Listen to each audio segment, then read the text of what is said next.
you, ma'am. Good evening. In fact, I'll restrict my discussion to the extent that this banking for rural and urban poor, a role of cooperative banks rather. Since morning, whatever we have been discussing, I have a very strong feeling that this financial inclusion, rather the core segment, the cooperative banks have addressed that.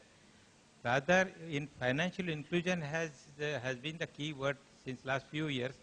But cooperative banks have a tradition of more than 100 years. In fact, first cooperative bank started in 1904, so nearly 111 years now old. The cooperative banking tradition is more than 100 years old, and that financial inclusion has started from cooperative banks. These cooperative banks were formed by a local group or by people from the same community to meet the needs of that same locality or for the same community people. So that financial inclusion today, what we call, in fact, that has started from the very beginning when these cooperative banks were started.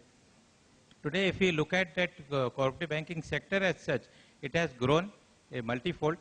Right now, today, if we see the number of banks all over India, 1,589 banks as per the Reserve Bank latest report, 1,589 cooperative banks, and with a business mix of nearly 5,15,000 crore. But when we look at the figure, it is if we compare it with the banking industry as such, it is between 3 to 3.5%. But still, cooperative banks, why they are important? That they are important for the reason that the clientele that they serve, the clientele which they serve, in fact, even as per the RBI, this document on policy document, vision document rather, it was very clearly stated that these banks are there for middle, lower middle, and marginalized section. So we cater to the needs of these people for whom this financial inclusion in fact expected for. So if we see the bank size, the total number of banks, it is 1,589. But the other part is that out of these nearly 1,589 banks, 80% banks are only in 5 states. So if the financial inclusion has to really grow, apart from these 5 states, mainly it is Maharashtra where 1/3 of the banks are there. Maharashtra, Gujarat, Karnataka, Andhra Pradesh and Tamil Nadu. But for these 5 states, other states put together, it is just 20% banks. So financial inclusion in real sense, if it has to grow, the cooperative banks will have to grow in other states as well. And in fact, the Malegaon committee report which has come few years back, thereafter the RBI has to take a view on that. And if the policy for issuing licenses for new cooperative banks takes place, then perhaps these cooperative banks can take root in other states as well.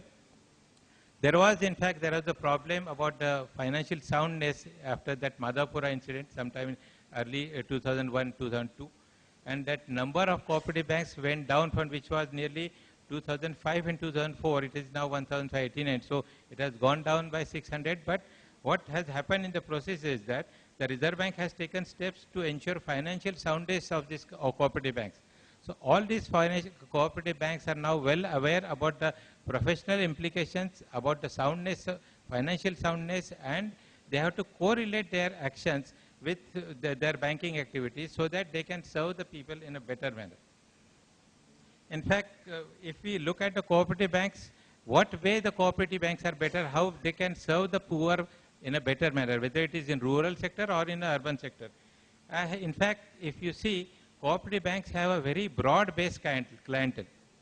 For, commercial banks, the entry point level, perhaps other than no frill accounts, it could be 5,000, 10,000 or more than that. Whereas in a cooperative bank, any person with 200 rupees, 500 rupees can walk in and open an account and be friendly with the bank people. So if we see the deposit potential, there is broad basing is there. Even for advances, a small person, even for consumption need can enter a cooperative bank, whether it can be 50,000 or 20,000 or 1 lakh or 2 lakh. So the broad basing of the clientele takes place in a true sense in cooperative banks. So this is one specialty as far as the cooperative banks are concerned. And how does it work better?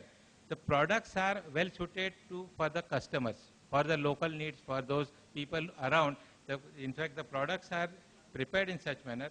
And the customer satisfaction is much better because the cooperative bank staff can interact with those people in local language.